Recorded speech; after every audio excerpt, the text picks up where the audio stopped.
Bonjour à tous et bienvenue sur Crypto Signal. Aujourd'hui, on va parler de l'essor de la Chine, la rivalité Chine-USA. On va le faire au travers de la monnaie, donc ça va être un premier axe d'attaque, deuxième axe d'attaque plutôt les territoires et la géopolitique, et troisième axe d'attaque, bien sûr, la crypto.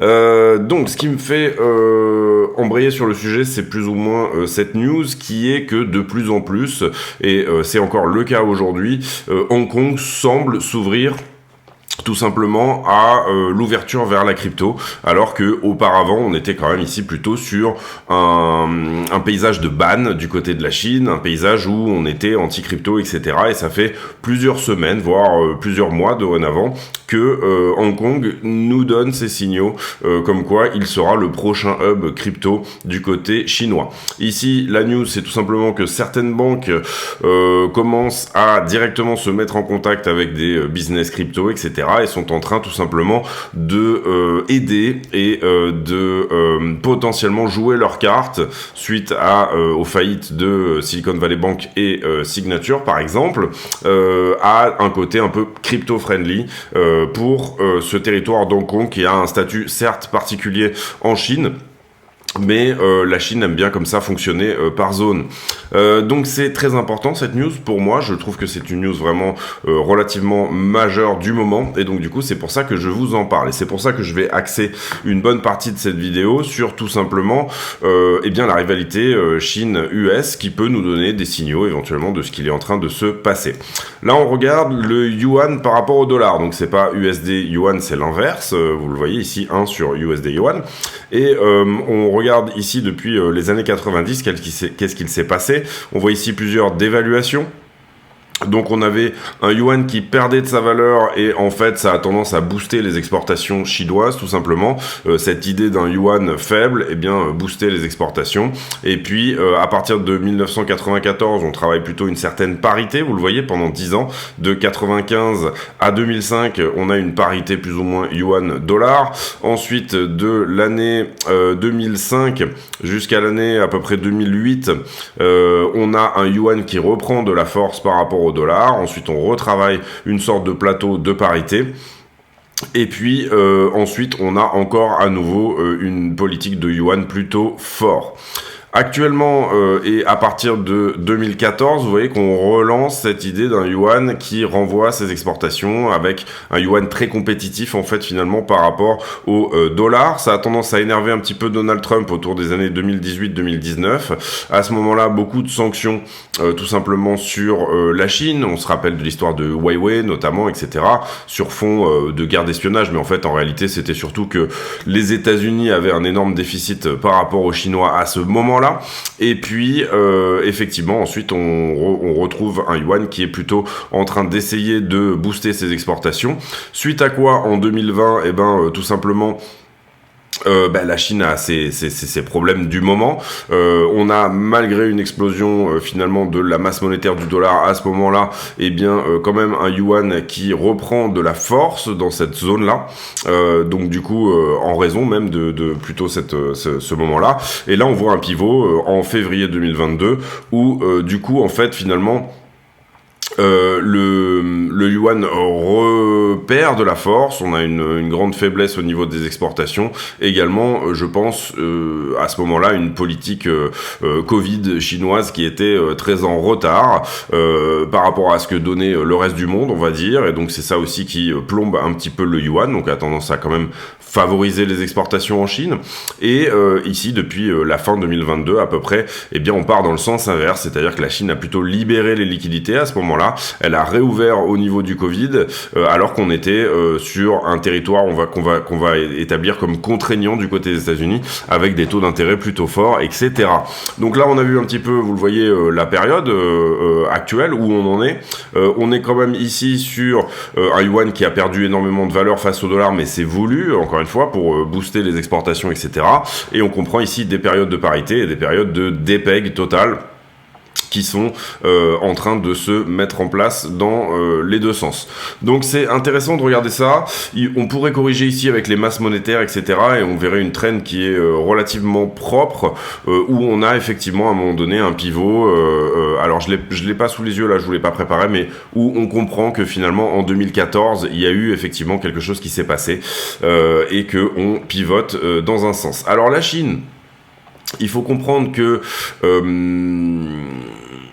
si on veut revenir à pourquoi la Chine, on va dire, en ce moment fait plus ou moins ce qu'elle fait, il faudrait carrément revenir aux guerres de l'opium pour moi. En fait, l'idée que à ce moment-là, c'est plutôt l'Angleterre dans les années 1800 qui a en fait un énorme déséquilibre commercial d'avec la Chine. Ils importent trop de thé et finalement ils exportent rien en Chine, donc ils ont une balance commerciale d'avec la Chine qui est extrêmement déficitaire. Et donc ils essayent de trouver une solution à ça, et la solution c'est l'opium. Donc à un moment donné ils se disent bon ben on a des jolies productions d'opium en Inde, les Chinois ne sont pas enfin c'était déjà un petit peu répandu en Chine à l'époque l'opium, mais ne sont pas friands de grand chose. Qu'est-ce qu'on pourrait leur mettre sous la dent? Et ben on va les rendre addicts à l'opium. Et donc on a toute une période comme ça où finalement les Anglais prennent de l'opium qui est produit en Inde, donc au Bengale, qui est une de leurs colonies, et le fournissent à la Chine. Et la Chine, ça devient un véritable problème de santé publique en Chine, puisqu'on connaît tous les effets de l'opium, tout simplement. Effectivement très addictif, effectivement énormément, à ce moment-là, de décadence au niveau chinois. Et en fait, on se retrouve dans un moment où la dynastie des empereurs chinois à ce moment-là, qui je pense ce sont les Qing, disent, nous, on va interdire l'opium. Donc ils interdisent l'opium, et bien évidemment, ça embête beaucoup les Anglais. Les Anglais disent, non, vous pouvez pas interdire l'opium, nous, c'est notre business chez vous, donc c'est comme ça. Et puis, ce qui se passe, c'est qu'il y a à ce moment-là des stocks d'opium qui sont brûlés, ce qui fait intervenir la marine britannique et qui s'enfonce dans les terres chinoises et qui fait un véritable carnage. L'empereur est obligé de se soumettre et finalement, donc du coup, on va dire que l'opium reste légion dans l'empire chinois. Je vous explique ça parce que en Chine, ce siècle-là, donc toute cette partie des années 1800 est appelée le siècle de l'humiliation. Donc c'est vraiment le nom de ce siècle-là, pendant lequel finalement ils se font littéralement marcher sur les pieds par des empires coloniaux. Certes, ils ne sont pas réellement soumis, on n'a pas ici réellement de soumission totale de la Chine comme une colonie, mais ils sont vraiment sous le joug des Anglais. Et c'est à ce moment-là également qu'est créé Hong Kong, à la fin de ces guerres de l'opium, au moment où finalement les Anglais ont gagné, et ils ont bombardé plusieurs ports, etc. Et l'empereur est obligé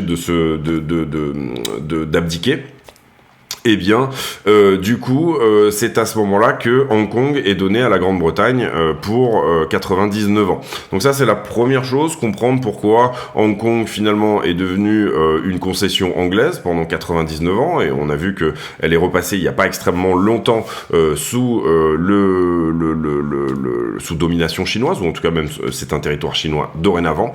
Et puis, c'est à ce moment-là également qu'est créée la HSBC, c'est-à-dire la Hong Kong Shanghai Business Corporation, qui est une très grosse banque anglaise, mais qui, à cette époque-là, œuvrait principalement en Asie pour ces fameuses transactions d'opium.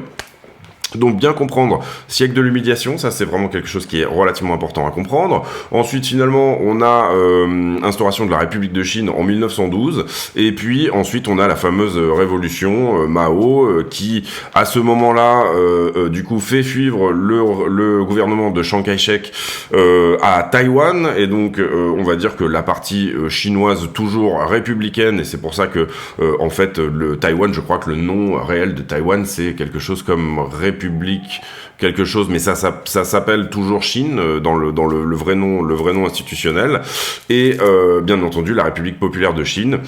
Pendant un certain temps, le statu quo est plus ou moins voté. Aucun pays, ni même les États-Unis, ne reconnaissent Taïwan.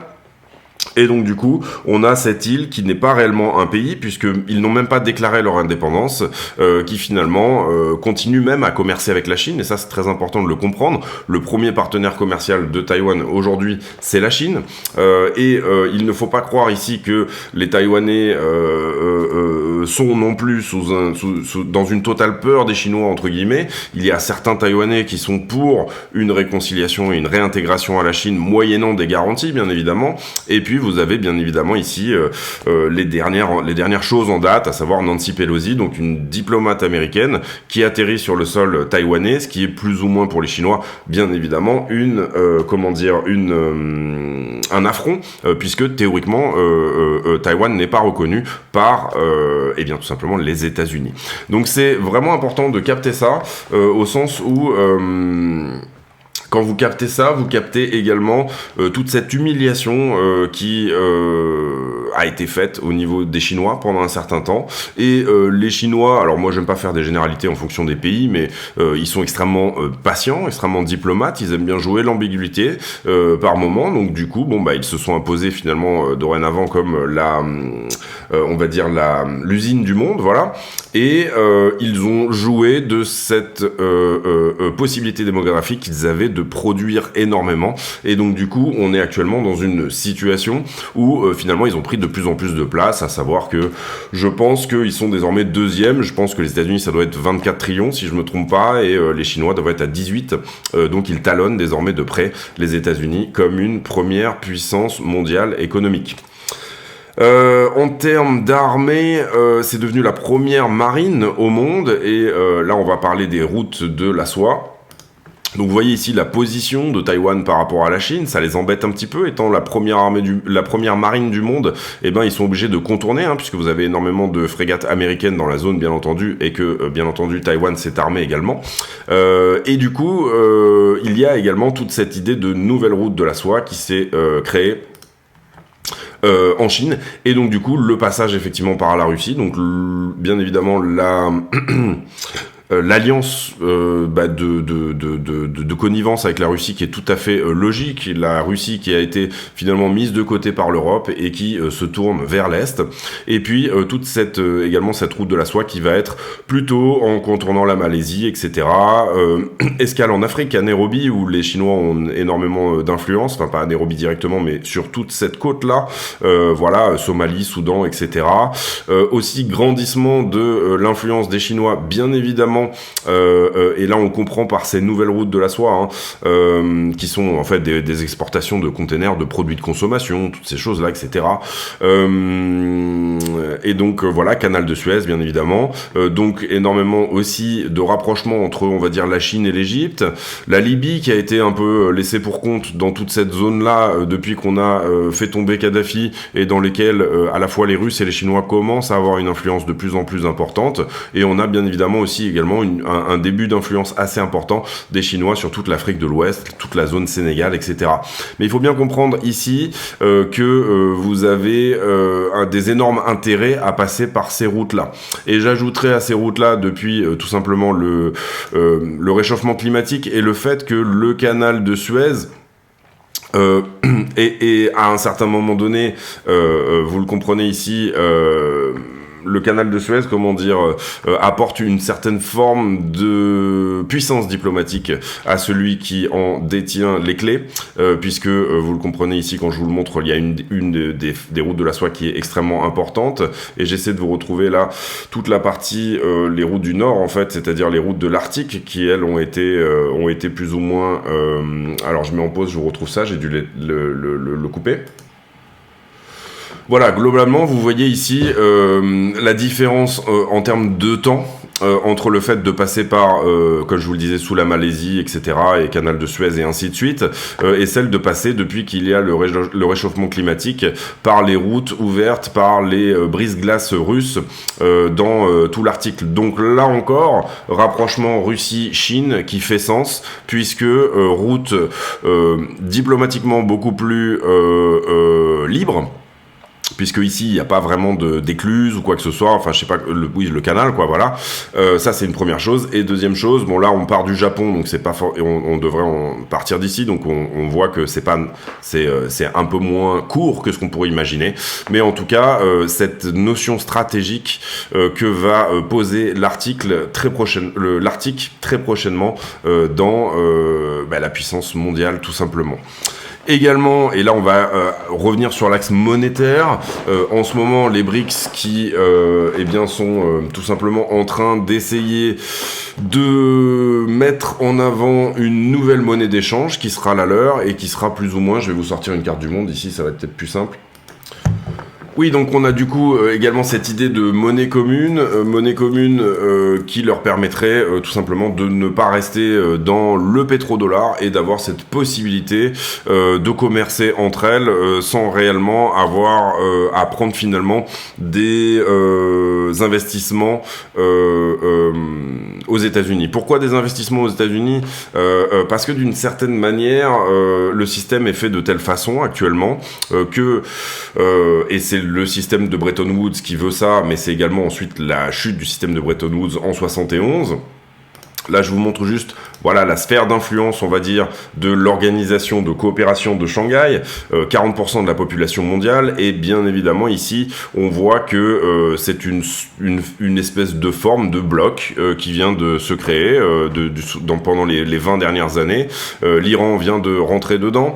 On a également les BRICS, bien évidemment, où vous avez pas mal de pays qui souhaitent les entrer. Notamment dernièrement, je pense qu'on parle de l'Égypte, on parle du Mexique, on parle de Venezuela, je crois. Enfin, il y a pas mal de... Je vais essayer de vous retrouver ça ici. Voilà. On a l'Arabie Saoudite, les Émirats Arabes Unis, l'Égypte, l'Algérie, l'Argentine, le Mexique et le Nigeria qui sont intéressés pour une entrée dans les BRICS. Et donc tout ça, bien évidemment, est en train de remodeler notre monde. Donc du coup, je voulais faire un sujet. J'en ai déjà fait pas mal ici, des sujets sur justement la Chine, le nouvel ordre mondial, toutes ces choses-là, etc. Mais je pense que c'était intéressant d'en parler. Ici également, on voit que d'une certaine manière, on va dire, cette idée de nouvelle monnaie d'échange basée à la fois sur le yuan, le couple yuan-rouble, plus certaines autres devises, pourrait faire son chemin. Et il y a un sommet, je pense, des BRICS qui doit se faire en août prochain et qui probablement va proposer des idées là-dessus. Donc ça doit travailler fort là-dessus. Et bien évidemment également cette idée que cette monnaie-là sera en partie basée sur l'or. Donc, il faut retenir quelque part ceci, ouverture de la Chine par rapport aux cryptos, ouverture de la Russie par rapport aux cryptos, on l'a vu également dernièrement, donc peut-être que cette monnaie prendra une forme digitale. On sait que la Chine a mis en œuvre son e-yuan dernièrement, et surtout, on est sur des pays qui n'ont pas un endettement incroyable, et donc du coup qui ont une très très bonne solvabilité, dont pour la Russie par exemple, les avoirs en dollars ont été bloqués, donc du coup ils ont tout intérêt à sortir de ce système-là, ont été bloqués lors de la guerre en Ukraine, et également, voilà, et ça je voulais revenir là-dessus, finalement cette idée que le monde n'a pas nécessairement besoin du dollar pour fonctionner, et que ça crée plus des problèmes qu'autre chose, et ça c'est relativement intéressant de le souligner. Est-ce qu'il est possible que le dollar se remette de ce type d'action, on va dire, c'est-à-dire un nouveau bloc avec lequel de toute façon à un moment donné il faudra commercer, puisque vous l'aurez compris, la Chine c'est l'usine du monde, et la Russie, je pense, c'est le deux ou troisième plus grosse réserve de pétrole au monde, donc de toute façon il y a un moment donné où il faudra commercer avec ces gens-là, et s'ils refusent le dollar, et on l'a vu dernièrement avec Poutine qui a dit au reste du monde, si vous voulez acheter du dollar, vous l'achetez maintenant en rouble. Eh bien, c'est relativement intéressant comme concept de nouvelle direction, entre guillemets, du monde, que d'aller voir un petit peu tout ça. On n'est pas uniquement sur juste cette idée-là, et pour le coup, là, je vais faire une aparté également sur le pétrodollar dans son ensemble, enfin le dollar dans son ensemble, d'une certaine manière. Beaucoup d'économistes, comme Jacques Rueff en France, qui avait été, je crois, ministre des Finances sous De Gaulle, ou en tout cas peut-être ministre de l'économie ou quelque chose comme ça, ont critiqué les accords de Bretton Woods au moment où ils ont été signés. Et en disant que tout simplement, j'avais fait une vidéo également sur le dilemme de Triffin, qui lui montrait que une monnaie nationale ne pouvait pas être la monnaie internationale, que ça posait beaucoup trop de problèmes. Et ce qu'on peut voir un petit peu dans ce contexte général, c'est que ces gens-là avaient plutôt eu le nez creux à cette époque-là, puisque effectivement, et là on le voit, ce que Rueff appelait le secret du déficit sampler. Pourquoi ? Parce que tout simplement, vous avez un déficit commercial américain qui ne cesse de grandir, parce que vous avez des dollar gap qui sont successifs. J'ai fait des vidéos là-dessus, je vais refaire un petit point là rapidement en quelques minutes, mais d'une manière générale, avant vous aviez le système de l'or, donc les talons or. Si jamais j'avais une balance commerciale qui était, donc balance commerciale, j'importais plus que ce que j'exportais, et bien à ce moment-là j'avais plus ou moins une sortie d'or de mon système, et c'est ce qui permettait à ma monnaie de baisser, donc de relancer mes exportations. C'est comme ça que fonctionnait le système auparavant. Ensuite, finalement, suite à la Deuxième Guerre mondiale, 1944, se fait la conférence de Bretton Woods. À Bretton Woods, il y a plus ou moins deux acteurs qui se battent, hein. Il y a une sorte de bataille à Bretton Woods, et on a White, qui est le système américain, qui est le système qu'on connaît actuellement, c'est-à-dire un étalon dollar, qui lui-même est basé sur l'or. Tout simplement pour, à ce moment-là, il y avait une dette assez conséquente du reste du monde envers les États-Unis, principalement de l'Europe, et donc du coup, on crée le Fonds monétaire international de manière à stabiliser ces échanges-là en dollars. Donc les autres monnaies fluctuent librement sur le dollar, qui lui-même est convertible en or. Donc ça sous-entendait que les stocks d'or étaient plus ou moins tous aux États-Unis, et que ensuite, eh bien, on avait ce fameux système.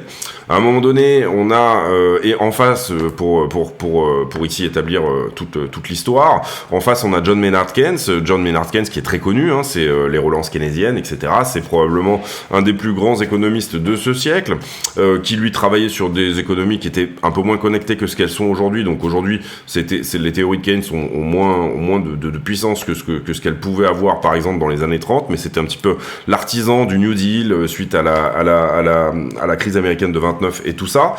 Et en l'occurrence, le keynésianisme dit, par exemple, si vous voulez relancer l'investissement, vous baissez les taux d'intérêt, vous donnez l'accès au crédit, très exactement finalement ce que font actuellement les banques centrales.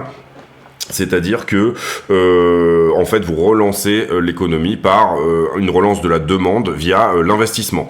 Et Keynes en face, lui, disait, nous, ce que je pense, que nous, les Anglais, Lord Keynes, hein, ce que les Anglais, nous, on pense, c'est qu'il faut une monnaie internationale qui ne soit pas le dollar, et qui soit appelée avec une banque centrale, qui soit appelée le Clearing Union, et la monnaie internationale s'appellerait le Bancor, c'est ce que vous voyez ici, et ça leur permettrait ici d'avoir un système, finalement, qui n'est pas un système d'un pays. On avait parlé de Triffin, encore une fois, on avait parlé également de Jacques Rueff, on a parlé de tous ces gens, aussi la théorie quantitative de la monnaie, toutes ces choses-là, enfin toutes ces choses que, entre guillemets, vous devez comprendre si vous voulez comprendre cela.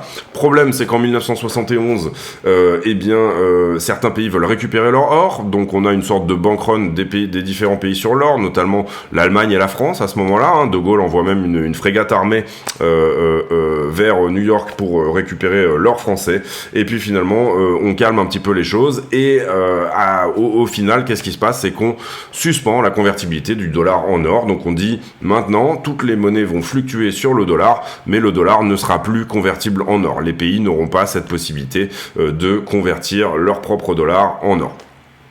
Donc, qu'est-ce que ça crée également? Ça, il faut comprendre, cette espèce de système. Ça crée tout simplement le fait, et pourquoi ça finance le déficit américain? Eh bien, tout simplement, on va dire que je vais avoir une forme de demande en dollars pour des exportations qui ne sont pas américaines, en l'occurrence le pétrole, même si actuellement, en tout cas, les États-Unis sont le premier producteur de pétrole au monde, et ça, peu de gens le savent, mais grâce au pétrole de schiste, etc., ils sont le premier producteur de pétrole au monde actuellement. Eh bien, À ce moment-là, sur des biens qui n'étaient pas nécessairement américains, on avait une demande pour le dollar, ça c'est la première chose. La deuxième chose, c'est que les dollars qui finalement étaient importés dans les pays avaient tendance à être gardés par les banques en se disant c'est une réserve sûre, c'est la forme d'argent entre guillemets la plus pure, et puis c'est comme si j'avais de l'or, voilà, tout simplement. Et donc on les gardait, mais surtout on ne les gardait pas seulement, on allait investir dans le déficit américain. Donc finalement tous les excédents des autres pays renflouaient le déficit du commerce extérieur américain, il faut le comprendre comme ça. Donc système très favorable aux Américains, bien évidemment, mais qui parfois aussi leur pose des problèmes, et là ça touche au dilemme de Triffin, où effectivement parfois ça déstabilise leur économie, dans des moments où du coup le manque de dollars peut déstabiliser l'économie mondiale. On appelle ça un dollar glut, c'est-à-dire un manque de dollars, un manque de liquidité dans le monde.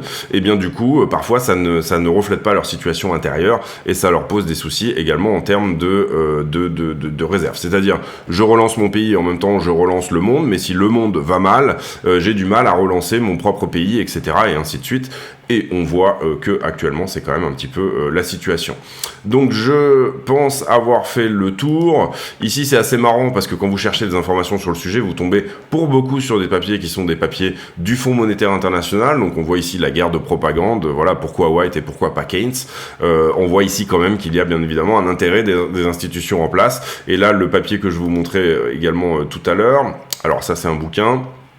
Ce papier-là nous est sorti de la Banque fédérale américaine. Donc je trouve ça assez marrant et ironique que finalement les informations que vous trouviez sur le sujet, les premières choses qui sortent sont ici pro-système en place, etc.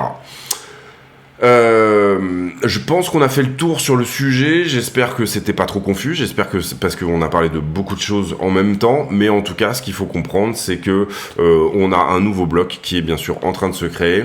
On a également cette histoire de Taïwan qui en est une sans en être une, puisque d'une certaine manière, on verrait mal les Américains intervenir dans la zone, ou en tout cas, ça paraîtrait extrêmement compliqué pour eux si jamais il y avait un souci. Bien comprendre également que il y a l'histoire des semi-conducteurs en Taïwan. J'avais fait toute une vidéo là-dessus également. La société TSMC, qui est le plus gros producteur de semi-conducteurs de pointe au monde, et qui est basé à Taïwan, et qui désormais, et c'est certainement pour ça également que les Américains ont envoyé une forme de protection en envoyant Nancy Pelosi là-bas, cette technologie est en train de s'exporter aux États-Unis, avec finalement TSMC qui va construire une très grosse usine de semi-conducteurs de pointe, je crois que c'est en Arizona. Donc, Taïwan est dans les cartes, bien évidemment, et c'est vraiment une idée extrêmement importante, mais il faut comprendre que d'un commun accord, jusque-là, en tout cas, Taïwan était plus ou moins partie intégrante de la Chine, mais avec une sorte d'histoire et de statut qui était relativement spécial. L'influence des États-Unis dans cette zone-là, elle est à ce jour, en tout cas, ou moi je le vois comme ça, plus ou moins périmée. Elle s'est périmée plus ou moins quand finalement on a eu déclin du Japon, qui était la sphère d'influence sur l'Asie du Sud-Est en Asie, et suite à la crise financière asiatique de 1997, le Japon a depuis vécu une sorte de déchéance qui n'en est pas une. C'est plus ou moins un moment où finalement le Japon a été surendetté, ils ont nationalisé leurs dettes, etc.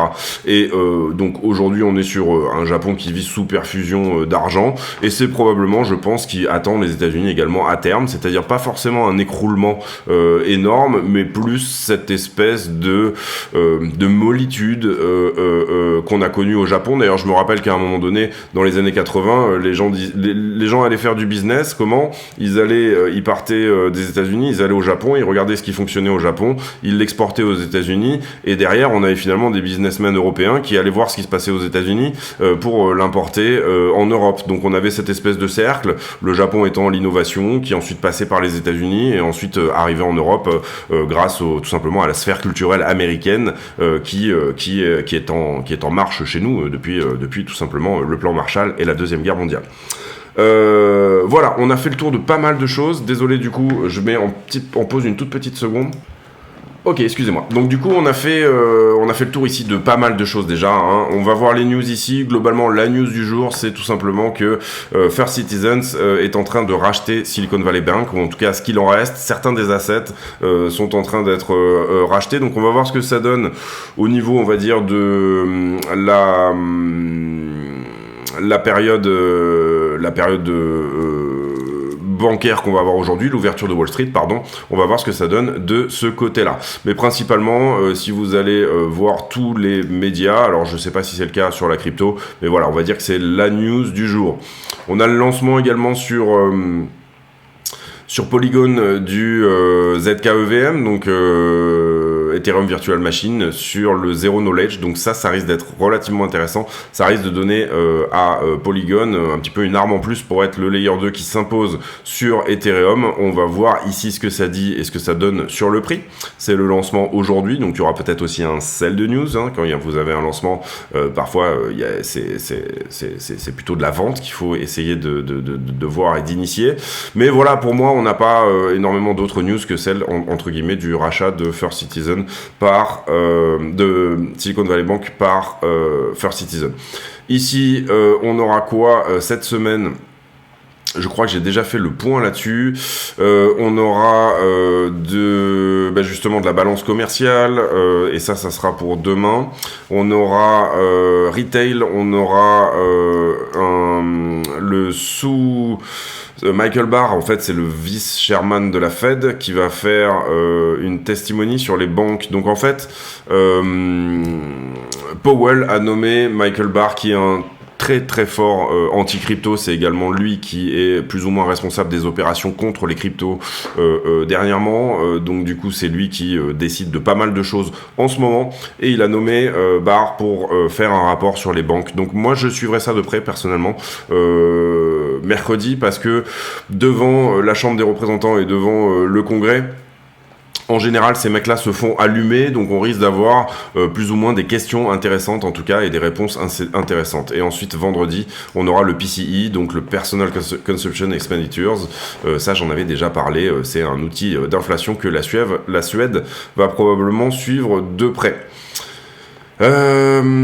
Ici, les paiements étudiants, les prêts étudiants aux États-Unis, je sais pas où ça en est cette histoire d'ailleurs, j'avais pas suivi. Bon, c'est pas forcément extrêmement intéressant pour BTC. On va désormais aller faire l'analyse technique. Vous voyez que j'ai commencé aujourd'hui plus ou moins par la news et on continue sur l'analyse technique. Alors en daily, on est toujours dans cette espèce de figure d'élargissement, aucun problème là-dessus. Pour le moment, on tient très légèrement au-dessus de la figure si ça doit être le cas. On va plutôt s'intéresser ici aux 4 heures. Sur le 4 heures, on voit qu'on a, et j'avais mis en avant 2 hold level qui étaient celui du haut là et le blanc. Alors je vais du coup enlever les autres parce que c'est pas forcément ce qui nous intéresse d'avoir des doublons.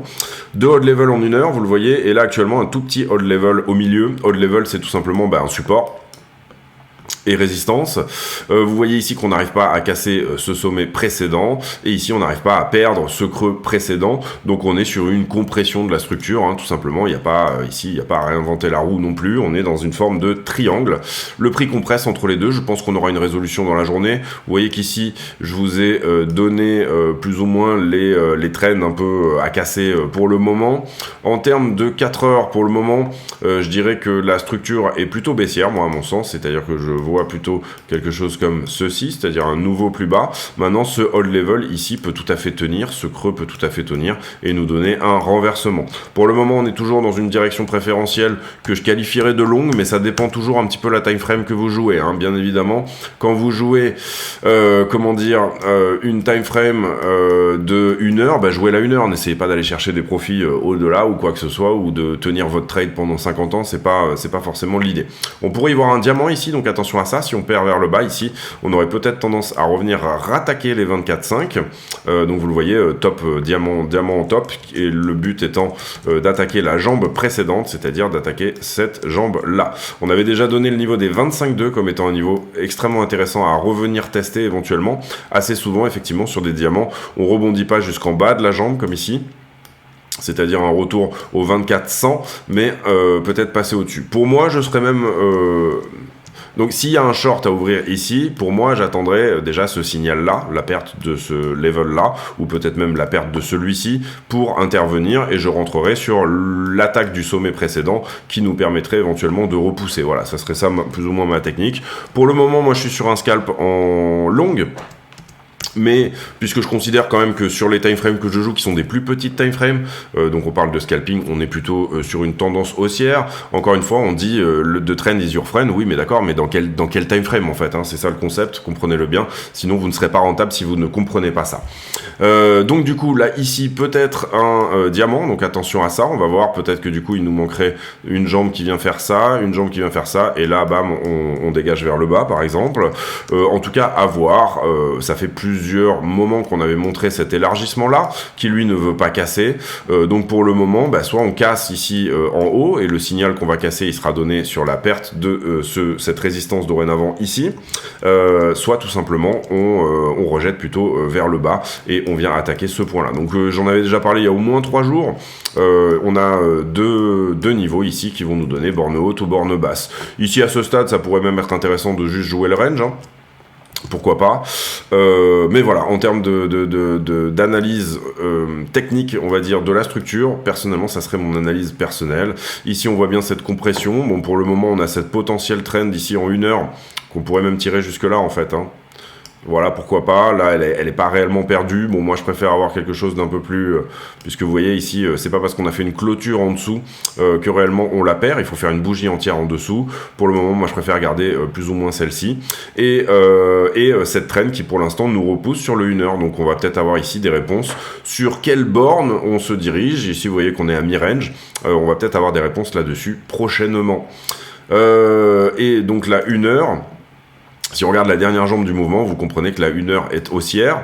Ici, on fait des plus hauts de plus en plus haut et des plus bas de plus en plus haut. Donc là, pour le coup, la direction, elle serait peut-être de venir casser à minima ce point-là. Pour le moment, ça n'a pas été fait puisque le prix a compressé, encore une fois, hein, je vous le dis là. Il n'y a pas eu de plus haut ni de plus bas. On n'a ni cassé le plus haut ni le plus bas. Ça s'appelle une compression.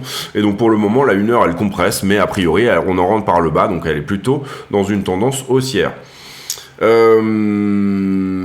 Également ici, et désormais on est donc sur la 15 minutes, donc au sein même de cette 1 heure, pareil, toujours sur une 15 minutes qui, elle, pour le coup, est franchement haussière. On va voir si ça repousse ici, c'est-à-dire si ce niveau n'arrive pas à casser, et que cette trend n'arrive pas à casser, auquel cas, on aura besoin de revenir attaquer le creux précédent. Si jamais on le perd, et vous voyez qu'on a un tout petit hold level ici, en plus petite time frame, je vous ai mis le 1 heure ici, mais en plus petite time frame, on a quelque chose qui se joue à peu près dans cette zone-là. Si lui, il est perdu, c'est retour à la borne du bas. Voilà pour le 15 minutes, on va pas faire le 1 minute et le 5 minutes, mais bon, vous comprenez ici plus ou moins l'idée. Donc ça, si on casse cette trend, c'est juste un signal, on va dire, et si on casse ce plus haut là, c'est plus ou moins une confirmation, entre guillemets, que la 1 heure va rester haussière à ce stade. Sur Ether, c'est globalement plus ou moins le même topo, sauf que vous le voyez ici, cette espèce de diamant là sur Ether, pour le moment se passe pour le coup, il me semblait vous avoir mis les 2 bornes là, justement à casser ou pas. En l'occurrence, vous avez ici l'attaque de ce creux là qui n'a jamais donné suite entre guillemets, qui est à peu près par ici. Donc là, on a un hold level qui est en train de tenir, vous le voyez, et en haut, vous voyez que ici, on a un hold level en haut qui tient. Donc on est dans une forme de range. On va enlever celui-ci puisqu'il n'a plus vraiment lieu d'être maintenant. On est dans une forme de range. Pour le coup, ça a aussi une gueule de diamant, mais peut-être un peu moins que ce qu'on pouvait voir sur Bitcoin. Et pour le coup, au niveau des analyses de TF, on va dire que c'est plus ou moins la même compression, même si Ethereum nous donne plutôt quelque chose de baissier, on va dire en 1 heure. En tout cas, qui potentiellement est en train... Enfin, c'est pas vraiment du 1 heure même, c'est plutôt le 15 minutes qui est baissier. Le 1 heure est peut-être aussi à ce stade. Donc là, vous voyez, si on casse ce point-là, à ce moment-là, on aura une heure qui est haussière. Et on a plutôt une 15 minutes, je dirais, qui, elle, à ce stade, est haussière également. Est baissière, comme ceci. Voilà. Donc là, le signal qu'on peut éventuellement retourner la 1 heure, il se trouvera pour le coup à la perte de ce niveau-là, c'est-à-dire tout simplement une structure de retournement type épaule, tête-épaule inversée ou ce genre de choses en 15 minutes.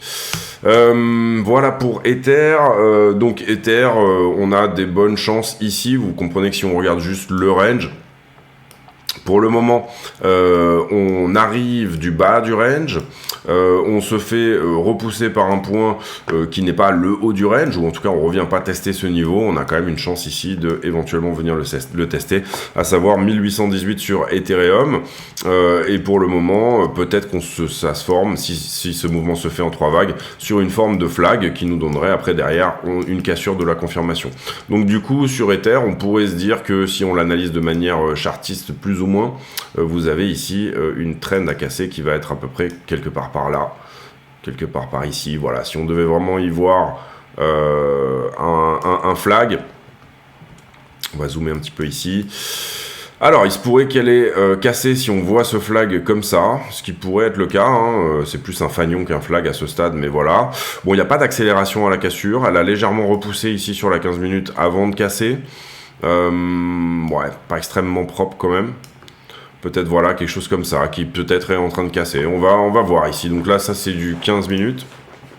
On va voir ici ce que ça donne pour le futur. Mais vous comprenez que ici, du coup, on a quand même notre structure de retournement qui s'était faite ici.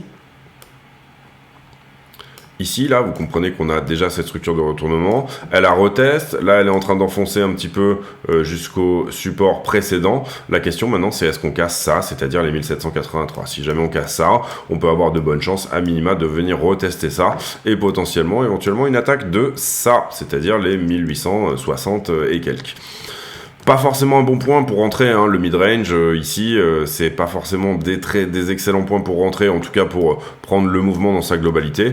Par contre, vous pouvez tout à fait jouer ce genre de petits mouvements, c'est-à-dire tout simplement à l'attaque ici du sommet précédent, par exemple, là, une fois qu'on sera là, tenter un short si on n'est pas sur une cassure, par exemple. Personnellement, ça serait pas le genre de trade que je prendrais, mais pourquoi pas. Tout ça est encore une fois une histoire de manière de gérer votre argent, de risk management, et à partir du moment où vous avez une direction préférentielle qui est complètement différente de la mienne, il n'y a aucun problème avec ça, si vous jouez tout simplement la bonne time frame.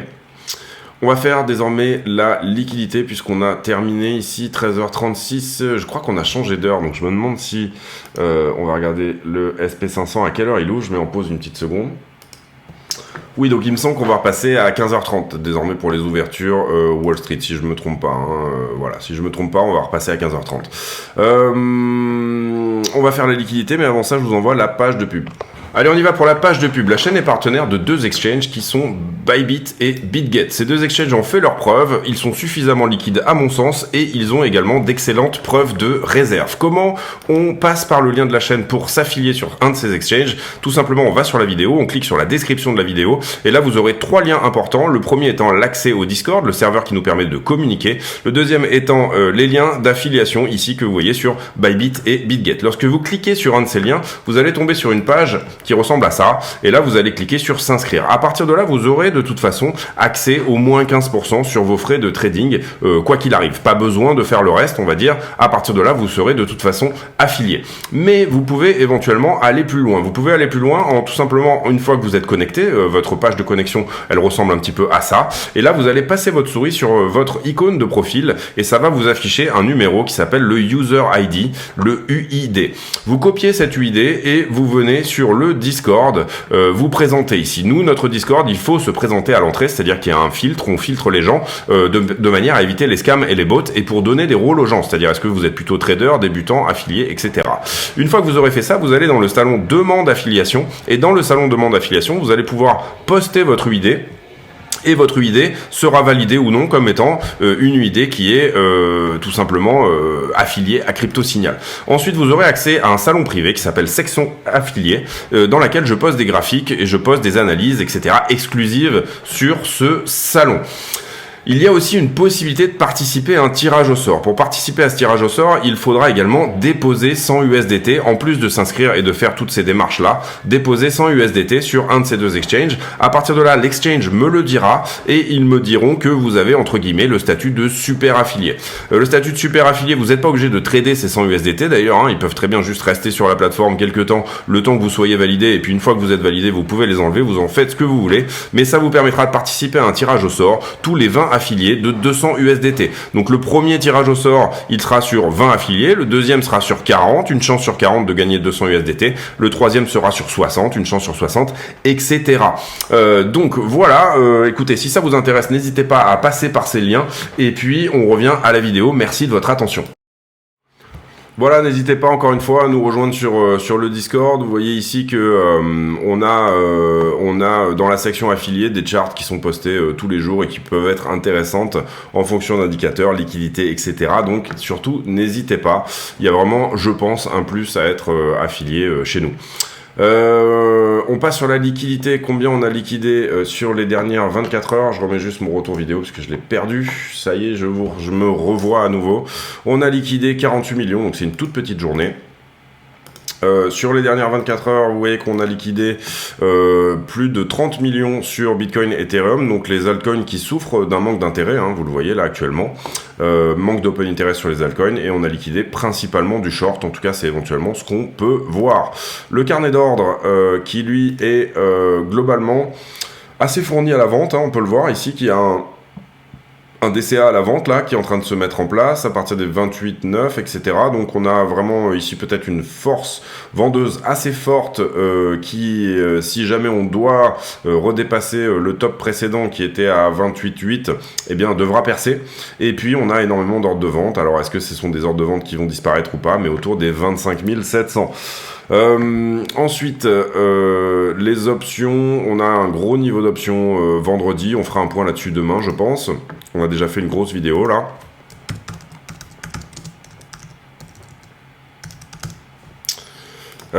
Sur Binance, j'ai pas fait de vidéo hier, donc on risque d'avoir ici un petit peu de mouvement qui s'est fait. Vous voyez qu'on a liquidé plutôt du short. En l'occurrence, la dernière analyse, elle avait été faite ici. Est-ce qu'on voit des anomalies là? Pas vraiment. Hein. On voit ici que le niveau est plutôt entre guillemets normalement shorté, longué.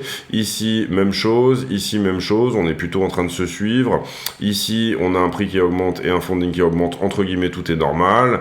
Ici, c'est à peu près normal aussi. Ici, même chose, je dirais.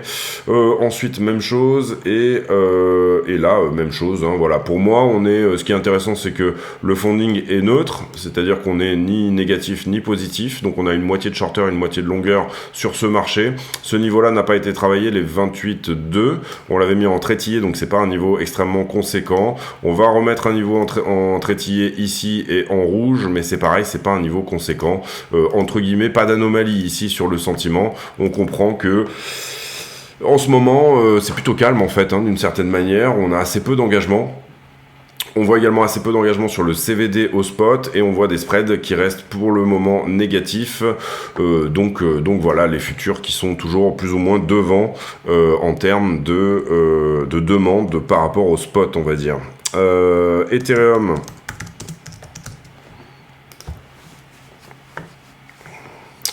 Ethereum, on a pris deux niveaux de short, on en avait parlé, on les avait pas mis en trétillé du coup, donc vous voyez que ça a plutôt pas mal topé de ce côté-là. Celui-là a été en trétillé et il a été pris. On va juste recommencer l'analyse à partir de là, mais tous les niveaux, on va dire, entre-temps, ont plus ou moins été pris. Et là, on a peut-être plus d'anomalies, au sens où j'ai pas mal de longues ici.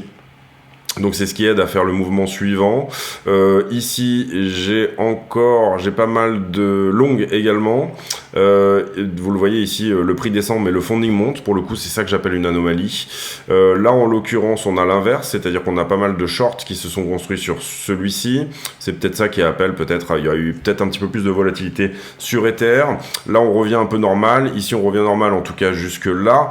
Et là, j'ai pas mal de shorts en l'occurrence, et j'ai pas mal de shorts jusqu'ici. C'est ce qui explique la suite du mouvement. Donc on peut peut-être quand même mettre un point sur Ether ici à 1800 à peu près. comme un point de short à venir prendre dans le futur. Ici j'ai une latéralisation, donc on va dire que c'est correct. Là en l'occurrence j'ai du short là-dessus aussi. Là, on a un funding qui devrait augmenter théoriquement sur ce mouvement-là, et en fait, il vient diminuer. Donc peut-être très légèrement du short, on va peut-être même plutôt le mettre ici. Ensuite, là, on devrait tomber dans le short, mais on a du long, en fait, qui est venu prendre ce mouvement ici. Donc on peut estimer que là, on a eu du long également. Puisque pour le coup, on aurait dû ici plonger dans le funding beaucoup plus bas, et on augmente le funding. Et puis là, depuis, on a repris un petit peu une forme de normalité. Donc voilà les niveaux pour Ethereum. Il y a peut-être un petit quelque chose à venir chercher ici. Au 1711, on va le mettre en trétillé. En tout cas, pour la liquidité, c'est, on va dire, plus propre sur Bitcoin que sur Ethereum, où là, pour le coup, on a des anomalies. Donc ça, c'est intéressant. Pourquoi on a des anomalies? Peut-être aussi parce que, justement, Bitcoin, donne la direction, je pense, pour Ethereum ces jours-ci. Ici, vous le voyez également, on a plus de shorters que de longueurs à hauteur de 7 milliards sur les 5 derniers jours. Vous voyez en fait à quoi ça tient, c'est tout simplement quand on a des gros longs qui s'ouvrent, ils sont instantanément liquidés. En face, on n'a pas des très grosses positions en short, on voit que c'est plutôt une multitude de petites positions. Est-ce que ça veut dire que les retail short et que les institutionnels sont plutôt en train de tenter des longues? Pas vraiment pour moi. Voilà, cette multitude de positions, elle représente quand même de la valeur. Donc je pense pas ici, enfin l'argent n'a pas d'odeur entre guillemets. Donc voilà, ceux qui l'appartiennent. À la limite, on pourrait dire que ceux qui en ont plus peuvent essayer de pousser le prix vers le haut ou vers le bas. Mais voilà, pour moi c'est pas nécessairement ici vraiment un critère. Sur Ethereum, c'est Ethereum ça, ouais, non, c'est Bitcoin. Alors excusez-moi, du coup, ce qu'on voulait regarder, c'est uniquement les leviers x100, puisque assez souvent, je trouve que ça a une forme c'est relativement intéressant de le regarder. En l'occurrence, on voit que ce qui reste à venir prendre là sur BTC, c'est plutôt dans la zone des 26,6.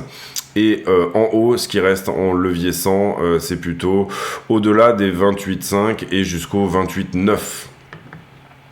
On voit que près du prix, ici, on a peut-être un petit peu plus de levier 100, mais c'est des petites positions. On n'a pas vraiment ici de position, on va dire, déterminante. Une grosse position qui fait dire, bon, ben, on va y aller, on ira dans cette direction-là. Pour l'instant, on n'a pas ça.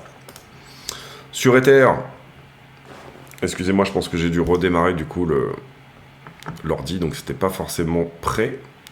Sur Ether et sur Binance. Sur Ether et sur Binance, on a à peine 1,7 milliard en delta. Même chose, là on avait une grosse position short probablement qui a été nettoyée assez vite. Les grosses positions longues sont nettoyées assez vite, donc c'est plutôt les grosses positions ici qui font dévier le prix dans un sens ou dans l'autre. À ce stade, proche du prix, je vois plutôt du short, moi, mais on va regarder ce que ça dit plutôt sur les leviers x100. Comme ça. On va mettre les trois. Ah non, on va mettre uniquement Binance, voilà. Donc sur Ether, je disais, les leviers x100, pardon, du coup, il faut faire ça aussi. Hop. D'habitude, j'ai ça qui est toujours un petit peu sur les charts, déjà tout prêt à être analysé, mais là, pour le coup, c'est pas le cas aujourd'hui. Hop. Et donc sur les x100, bah, on a cette visibilité vraiment que si jamais... Alors, proche du prix, on a plutôt du long. Mais les x100 ils sont plus nombreux en petite position et jusqu'à... En fait c'est un peu les niveaux que je vous ai montré tout à l'heure quand on a fait ici le funding là sur Ether. Vous voyez que là je vous ai donné deux niveaux qui pourraient attirer le prix. Ensuite on va faire les heatmaps. Alors en 12 heures... En 12 heures, on est plutôt en train de nettoyer du short, donc c'est ce que nous montraient effectivement les premières data qu'on a regardées. On a d'abord nettoyé du long et puis ensuite on a nettoyé du short. Qu'est-ce qui reste? Il reste quand même plutôt du short, je trouve, au-dessus et proche du prix, jusqu'au 28 350. On va rajouter ici les autres exchanges. Je sais pas pourquoi tout s'est remis à zéro comme ça, là, c'est un petit peu énervant. J'ai pas redémarré l'ordi pourtant, ni quoi que ce soit. Ouais, on pourrait peut-être faire une petite poussée en haut ici sur le 12 heures, en tout cas, ça aurait du sens. Ensuite, sur le 7 jours, vous voyez qu'on a pas mal forci dans la zone des 29 dorénavant, dans le jaune. Donc ça, c'est une possibilité aussi, venir juste manger le top local et ensuite se retourner peut-être. C'est vraiment une possibilité que moi j'envisage. J'ai pas vu ce mouvement corrigé jusque-là, hein, vous l'aurez compris, et c'est dans beaucoup de mes analyses dernièrement. C'est-à-dire que on a un mouvement qui laisse les longueurs gagner. Alors ça peut être possible qu'il gagne, hein, mais j'aurais tendance ici peut-être à dire que il est intéressant de regarder en bas quand même. Ici également sur la 12 heures, même analyse, on a pour moi plus de positions qui se sont ouvertes en short sur les dernières 12 heures, donc on pourrait venir éventuellement les manger, et merde là je suis sur Bitcoin, donc c'est pour ça que c'est la même analyse, c'est parce que j'analyse la même chose. On va regarder Ether, autant pour moi. Alors pour le coup, Ether a peut-être un petit peu plus nettoyé ses shorts sur les 12 dernières heures, mais vous voyez que la zone de valeur elle peut aller jusqu'à 1780 si jamais on nettoie plutôt en haut. Je pense que Wall Street va donner un peu le ton.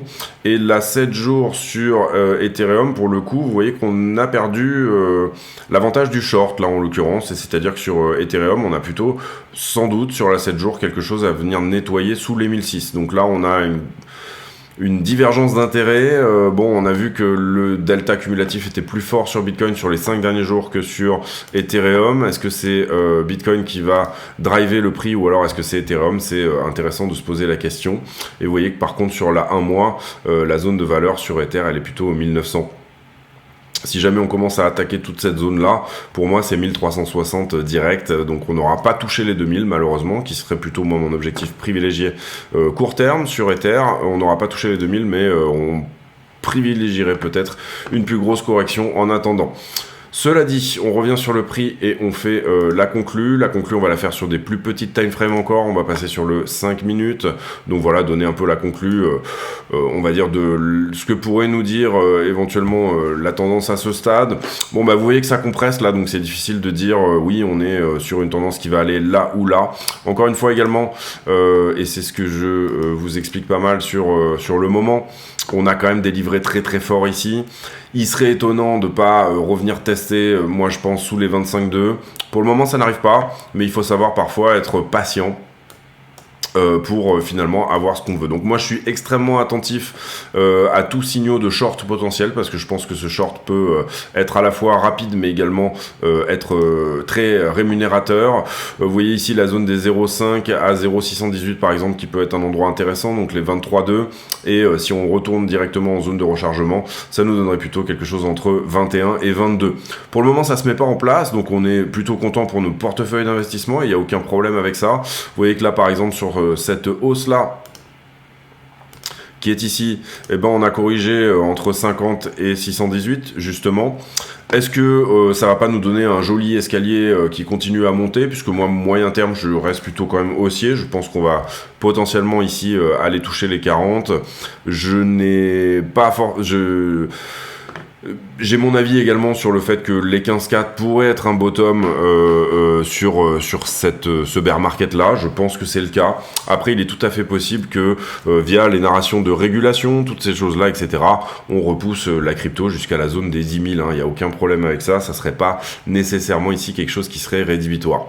Mais on a plutôt ici une zone dorée, on va dire, pour la crypto. Vous voyez qu'on avait mis en avant cette bande rouge qui est plus ou moins une bande de résistance. Voilà, pour moi j'aurais tendance à jouer ici un enfoncement des 25,2 en tout cas, pas juste un retest mais un enfoncement. En tout cas, bien entendu, si jamais on se retourne ici et que ce qu'on regarde là en fait c'est une structure de retournement type round top comme cela, vous le voyez, ou diamant, hein, c'est un petit peu la même chose. Là ici en round top on regarde que les tops et diamant on va regarder juste la figure dans son ensemble entre guillemets. Dans ces cas là ça veut dire que ce diamant il est en haut de quoi? Pour moi j'aurais tendance quand même à privilégier pour le coup ici les 25,2, c'est à dire j'aurais tendance à privilégier la figure comme étant celle-ci, d'accord, comme ça, parce qu'on a cette grosse correction entre les deux qui pour moi fait barrage. Maintenant il est tout à fait possible aussi qu'on soit sur quelque chose éventuellement qui nous donne quelque chose comme ça. Encore une fois, pour vous donner un exemple, je vais peut-être vous montrer ce qu'on avait fait en septembre 2000, si j'ai l'antériorité, oui. Voilà, typiquement ce genre de figure, septembre 2020. où on a une jambe, ensuite on a une période de latéralisation qui se fait en diamant, et ensuite on retombe, on attaque la jambe, mais vous le voyez ici, on attaque à peine le creux précédent, et ça nous fait repartir. Donc l'idée ici, c'était que on n'a pas retranspercé la jambe jusqu'à son point bas précédent, mais on a juste ici fait une sorte de palier qui nous a permis de redescendre ensuite, et après de revenir casser. Voilà, ça serait plutôt ça que je verrais, moi, en l'occurrence, comme fractal possible, que autre chose à ce stade. Maintenant, il est possible qu'on parte haussier, mais personnellement, je cherche pas ici, dans cette zone-là, un trade entre guillemets de position, c'est-à-dire que je vais avoir tendance, si je tente des longues, à juste scalper et puis prendre la time frame qui est correspondante, ne pas aller chercher une position dans laquelle je reste pendant trop longtemps, tout simplement parce que la zone et la structure me semblent dangereuses. Voilà, c'est tout pour aujourd'hui. J'espère que cette vidéo vous a plu. On a touché l'heure aujourd'hui, mais vous voyez qu'on a attaqué des choses qui étaient intéressantes, à savoir la montée en puissance de la Chine, ou en tout cas la patience de la Chine depuis les guerres de l'opium, pour tout simplement prendre la première place à l'échelle mondiale. Est-ce que la Chine va réussir ou pas? Certains problèmes démographiques qui se posent à elle, mais par contre il semblerait ici qu'elle s'arme de toute la zone et d'énormément d'alliés, mais également surtout qu'elle commence à attaquer via à la fois la crypto et via cette nouvelle monnaie au niveau des BRICS, qu'elle commence à attaquer un avantage concurrentiel prédominant qui était celui on va dire les talons dollars, ou en tout cas le dollar comme monnaie d'échange internationale. Il faut bien comprendre également, et pour avoir fait un petit peu de business avec la Chine, ou en tout cas avoir monté des projets autour de ça, que moi personnellement, enfin j'avais monté un projet d'importation de produits chinois, et en fait j'avais calculé que étant donné que je payais en dollars au niveau de mes biens d'importation, finalement le couple USD-Yuan ne rendait mon business potentiel, puisque c'était un business plan à l'époque, extrêmement fragile à tout ce qui était variation de devises. Et du coup, j'ai pas lancé ce projet pour cette raison-là, tout simplement parce que on est revenu dans une période effectivement volatile, et donc du coup, ça me permettait pas, si vous voulez, d'avoir suffisamment de stabilité au niveau de mes marges, tout simplement. Puisque à un moment donné, vous vendez en euros, vous pouvez pas dire 2 mois après à la personne à qui vous vendez des biens en euros, et ben tout simplement, écoute, maintenant ça sera plus ce prix-là, ça sera celui-là, parce que le dollar a changé par rapport au yuan. Donc il y a un moment donné où vous faites des marges super, et il y a un moment donné où vous faites complètement exploser sur les marges. Si à un moment donné, vous comprenez, on avait eu, et du coup je vous donne le cas pratique, mais si à un moment donné on avait eu la possibilité de dire aux Chinois au pluriel, ben moi je veux acheter en euros par exemple, ou en tout cas voilà, je veux avoir cette convertibilité possible par rapport à l'euro, à ce moment-là ce business aurait peut-être été viable. Et là en l'occurrence, comme on était dans une période effectivement un peu plus volatile sur l'USD yuan, eh bien, c'était quelque chose qui n'était pas sur le papier vraiment possible. Là, vous avez donc le USD Yuan, et vous comprenez que des grandes périodes de business pour ceux qui, entre guillemets, faisaient du business avec la Chine, c'était plutôt, enfin, pour l'Europe, voilà, avec la Chine pour l'Europe, c'est plutôt ça l'idée. C'était plutôt des périodes où finalement on était complètement keblo et à la parité, que des périodes où, comme la période actuelle, où en fait finalement, ce qu'il faut comprendre de ça, c'est que le monde est en train de se démultiplier au niveau des pôles potentiels. Mais voilà, la grande décennie pour faire du business avec la Chine, c'était 95-2005, des moments où vous aviez volontairement voilà, des niveaux qui étaient extrêmement proches pour les deux. Et là, depuis nécessairement... Donc là, on regarde la courbe inverse, hein, c'est-à-dire dollar par rapport à yuan. Depuis toutes ces périodes-là, on n'est pas forcément ici dans des périodes propices pour tout simplement que je vais y arriver, que le monde, la mondialisation touche à sa fin, ou en tout cas à une période beaucoup plus isolationniste et beaucoup moins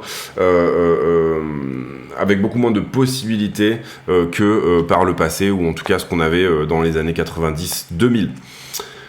Voilà, c'est tout pour moi aujourd'hui, encore une fois. J'espère que cette vidéo vous a plu. Si c'est le cas, n'hésitez pas à le dire. N'hésitez pas à nous rejoindre aussi sur le Discord, dont le lien est en description de la vidéo. N'hésitez pas à aller faire un tour sur tous les liens d'affiliation, possibilité d'acheter des ledgers, des bouquins. Voilà, il y a des tas de choses ici qui sont disponibles. Et puis...